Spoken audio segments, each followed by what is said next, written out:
Ladies and gentlemen, welcome into game one of tonight's games. We do have, of course, Avant-Garde going head-to-head against the dominant team, the all-powerful team, Aftermind. And currently, of course, Avant-Garde on the left side, on the blue side of your screen, Aftermind on the right. Envision prediction right now, nail it down. Avant-Garde. Avant-Garde. They have to win. I believe have to stick in with them. Aftermind.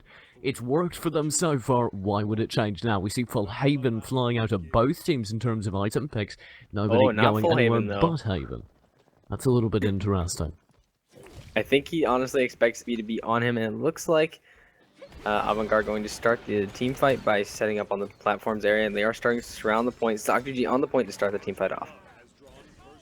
Will be a bit of damage from Navo throwing in the rockets, followed by a nice fire spit to burst that shield finally. SockGG will need to leave the action, but no, there's a great fireball to push on in. It does result in one kill to his favour. Hades, though, shuts him down. Double kill to his name. Josh Kent looking for a kill in the backline. Will be able to grab Lionberg, that very deadly player. Navo is able to snipe him actually mid-air with a nice rocket, but no, Hades is continuing to lock down the point, 77-80% in favour of Aftermind. I can't see them losing this now, and it will be the full capture now, 100%, and the payload underway.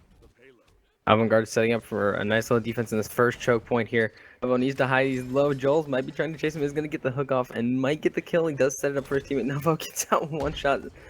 Josh Kent diving into the back line onto Lionberg. Alston's going to finish him off. And now SockGG trying to protect his teammates as Aftermind starts to push up extremely aggressively with their Makoa.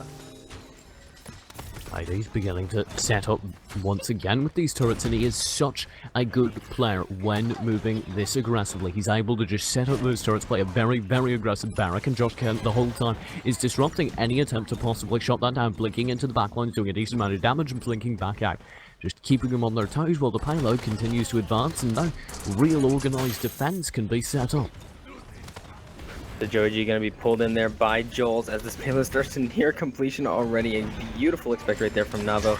Here comes Josh Kent with the EV. Going to go ahead and use his EV ult onto the point. He's extremely low, has to back out. Didn't hit anybody with that EV ult. Is going to be able to take down Navo, and now it looks like the point is going to be going in Aftermind's favor. There's a nice grenade in there. Joey G looking to say a thing or two about that, doing a decent amount of damage. Aftermind will fall to Hades though with the double kill to his name. The ultimate is available, but SockGG will be shut down by Hades with a triple kill on the point to ensure the conversion. That's 2-0 in favour of the red side, in favour of Aftermind. Extremely quick push there. I honestly didn't expect it to go that quick.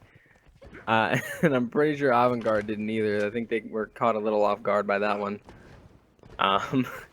They do have, theoretically, a best of 3.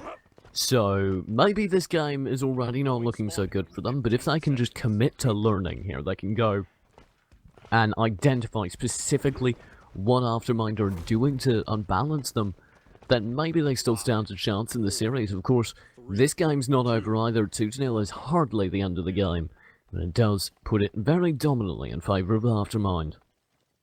Well, let's see if they can turn things around here and learn from their mistakes last time. It looks like they're rushing straight toward the point. Navo going for an early Drogo's ult around the corner, trying to target Jolt. Is going to land it. That's first blood here on this point. So now, looks like the fight's going in favor of Avant-Garde. Navo getting a second kill on the Hades. And it looks like he's trying to find a third here. Josh Kent going to go ahead and escape. As Navo actually does get a third onto Alston. So Navo with a delayed triple here. Josh Kent going to pick up Joey G. And it looks like this point is going in favor of Avant-Garde.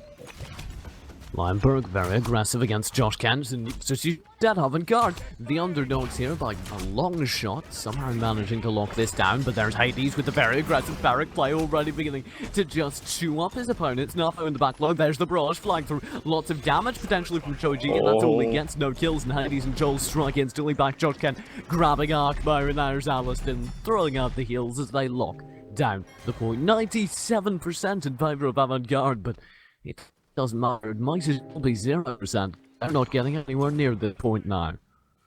I honestly feel like Joel saved that point for his team using that Makoa ultimate. Should have been killed, but no, stayed alive just long enough to be able to take this point back. As this next team fight comes through, Joji already lit.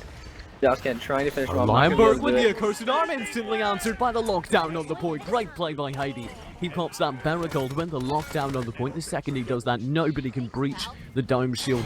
Play aggressively onto the point, and it will be 3-0 in favour of Aftermind. So Aftermind getting their tempo back here, starting to push up a little bit. Hades getting aggressive with his turret placement, trying to get it up close and personal.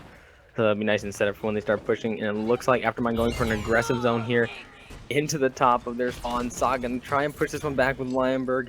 But will they be able to do it? So many players low in there, but Lionberg all alone getting chased. But now Nabo trying to get in there to help him out. And it looks like Aftermind's going to be able to pick up a couple kills here. Were you watching Josh Kent there? He tried to blink out in pursuit of Ill and actually just blinked entirely off of the map.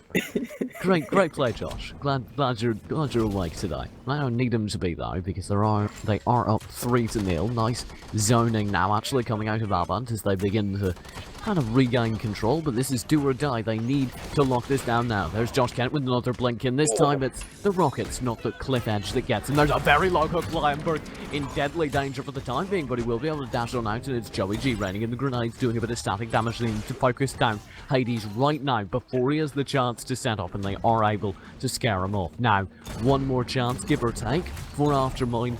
What is needed to break this defense? Right now it's not looking like much. We're seeing an EVO coming out of Josh Kennedy's gonna be able to take down Sock, the main tank for Avant-Garde.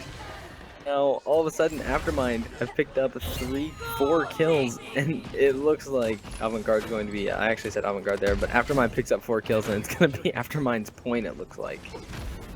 Well, don't write off Sock GG, because there's the Immortal Ultimate on the point. That will buy a little bit of space for other players on his team to go ahead and respawn, get back in the action. The shield is available, and that will provide more time as he manages to hold on to that point for a surprisingly long time. But now he's dead, and now it's Navo on the point. He will not last long at all as he's instantly shut down, and nobody's there to stop the 4-0 conversion for Aftermind, dominating. Ridiculous performance there from Aftermind, honestly. They That was incredible. they did what we expected them to do. And I think the scoreboard kind of just tells the entire tale of this game. Yeah, you go ahead, you say, there is the raw aim, there is the potential over on Avant-Garde to bring it to Aftermind. You can't answer that. That was Aftermind saying, no, there isn't. And you can look at the scoreboard right now. 8 deaths, 7 deaths over on the key players of Avant-Garde. By contrast, the highest is 4 deaths on Josh Kent. One of those was a suicide. The average is about 3 over on Aftermind as they continue to just stay alive, play very aggressively, grinding away at their opponents. And that'll set them up for Game 1 of this best-of-3 series. When we return, we'll get right into Game 2.